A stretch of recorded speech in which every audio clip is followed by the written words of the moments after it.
Well, since stuff hasn't changed that much as far as the top comps are concerned, what's happening at the bottom though? What comps can you play to surprise your opponents, confuse them about how strong you are, and then snap those win streaks in half? Let's find out in this video. Man, I really like the underrated comp videos. Kinda reminds me of how I was in high school. Just the underdog. Hey everyone, welcome back to another ProGuides CFT video. Today we're going to be talking about patch 10.23's underrated and undervalued comps and how you can make use of them to climb. Try these comps out as in the right setting and they can shine. As with every comps list, getting the comp will not guarantee you first place, but it will give you a high enough chance to finish top 4, netting you that sweet, sweet LP. These comps are flying a little bit under the radar, and while not completely uncontested, depending on your region as well, they are easier to play than all the 4 cost-reliant contested comps. Don't forget though that positioning, items, and scouting are still your most important tools in this game, working together with your comp in order to give you that shiny first place. In this video, we'll be talking about each comp, a general playstyle guide including chosen tips, look at the items, and the use of their positioning. All 3 of these comps are not exactly rare, but definitely not things people force, so their units often go unbought in the shop. Make sure you play them, and when the stars align, you will not be disappointed. You can even beat talent. That's pretty neat, huh? For our question of the day, which comp did you win with that was really surprising for you? For us, it's gotta be the Warlords. Before we dive right on in, I want to let you guys know that we have a Discord community and a new subreddit that is growing really fast. As usual, we have you to thank for that, and we really want to continue building that community and helping you be a part of it. Make sure you check the link in the description down below. Now with all that being said, let's dive right into our most underrated comp for 10.23, and it is Duelists. It's not that big of a surprise, as we did even mention it as a decent comp in our top comp video, but we still don't see it as much as we should, or often we see people playing it wrong and 3-starring Jax.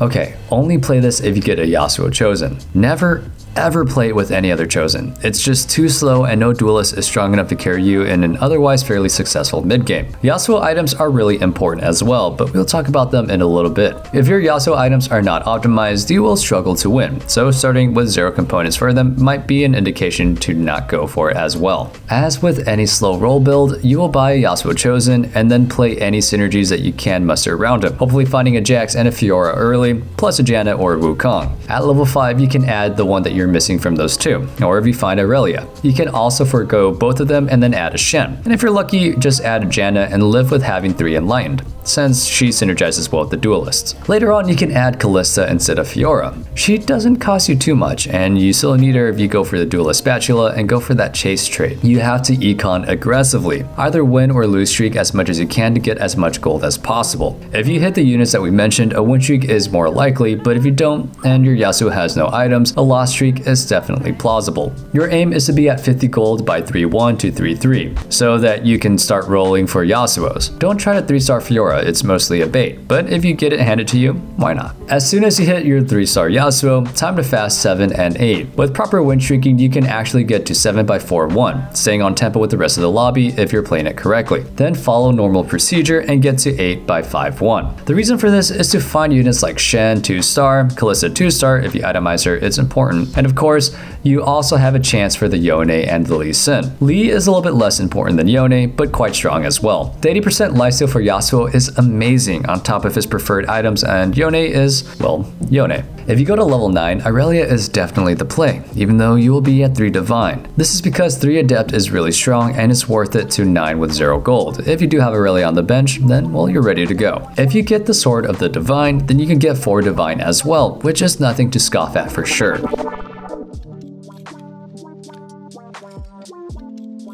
It's an interesting comp to position, and you can win or lose by how you place it.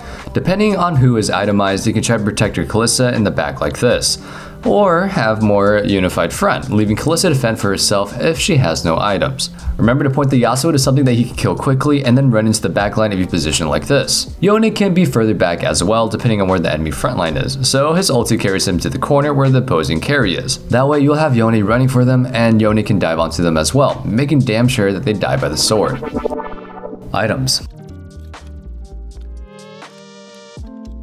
Yasuo items are Hand of Justice, Quicksilver, and Guardian Angel, and they are almost non-negotiable. He doesn't need damage, and with Yone, he doesn't really need the healing either. Quicksilver is essential because he is very vulnerable to early CC, as all duelists are, so get those stacks going.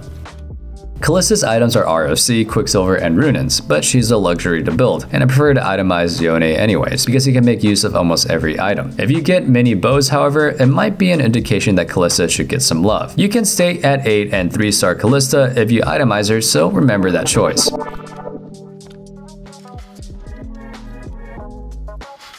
Divine is not dead. Especially after it got some of its stats back, it's fairly decent and even less contested than Duelists. The only unit that you might find slightly hard to get is Warwick because he's a hunter and Ashe likes him. I guess she's a dog person, as if I needed more reason to like her.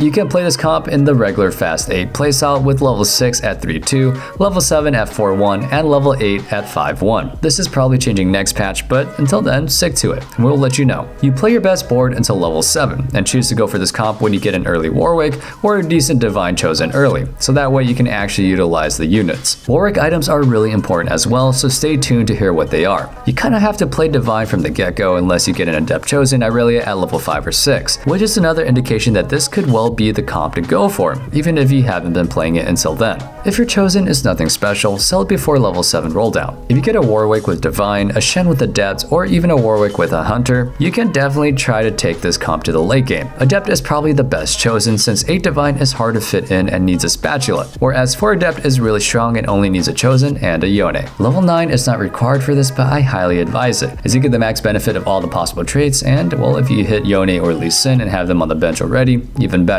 Just level with 0 gold left and put them in, and the power spike is quite great.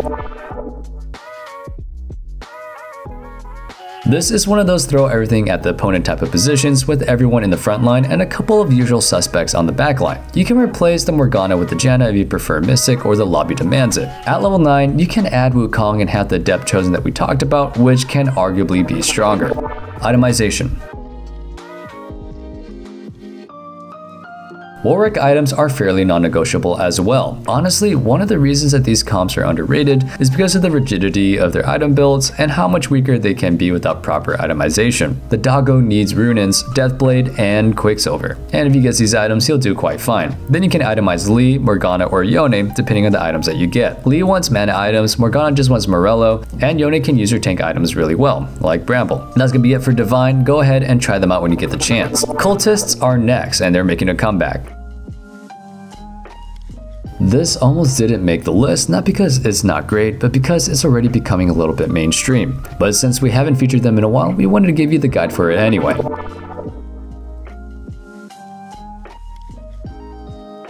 Well, we say that, but Cultist is really straightforward. You can play it when you get a Cultist chosen, be it early at least or TF, or a Pyke or even Evelynn later. Pyke or Evelynn are actually excellent chosen picks since you would love to itemize them and then even 3-star them, which is kinda sort of the game plan. Step 1. Find your cultist chosen. Step 2. Assemble cultists left and right. Step 3. Fast date and find Zillion. Step 4. Profit. Depending on what items and which chosen you get, rolling for 3 stars is usually stronger than going to 9. But if you only have Jhin itemized or hit your 3-star Pyke early because you got him as a chosen, try to get to 9 and add something that will buff whatever champion that you itemized. If it's Jhin, add a sharpshooter, Evelynn, a shade, and so on and so forth. The positioning. This is going to be the usual protect the Jhin comp, especially if you itemize them. If you're facing a front to back comp, then you can try to greed out the Galio knockup into creating bigger clumps of enemies as they gather together to attack you. You can do this as well as giving tank items to Evelynn and having her dive in the back. She will survive and keep the backline, which is usually clumpier, on her, making Galio jump at them and obliterate them like Exodia himself. Try to position Pyke in a way that he will ult towards the carry. The way to do this is to have him on the opposite side of them, making him both safer and eager to stun them.